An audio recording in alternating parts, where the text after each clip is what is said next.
Bon, cette année, peut-être à cause de facteurs climatiques et d'autres éléments externes, la récolte de café est un peu moins importante que l'année dernière.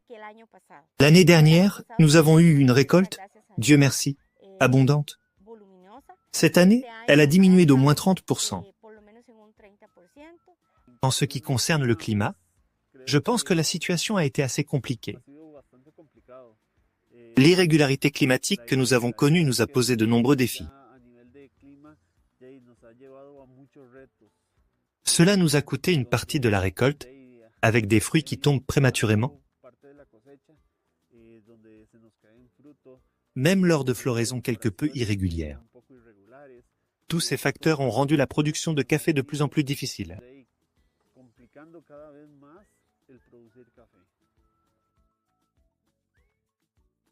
Beaucoup de nos efforts actuels visent à contrer cela, notamment en implantant de nouvelles variétés plus résistantes à certaines conditions.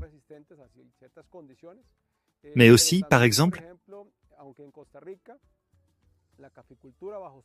bien qu'au Costa Rica la culture du café à l'ombre soit très répandue, nous réduisons ainsi le stress thermique. Cela permet aux plantes de se maintenir en meilleur état. Nous avons ainsi moins d'évaporation des sols, ce qui nous permet de disposer d'une ressource en eau plus durable dans toute cette zone. Nous laissons aussi une couverture végétale abondante entre les rangées.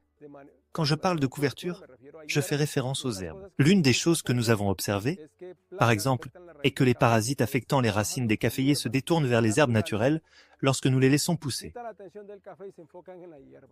Avec l'aide du processus de traitement du café, nous mettons en place des changements en matière de taille des plants et introduisons de nouvelles variétés qui nous offrent une meilleure production, n'est-ce pas?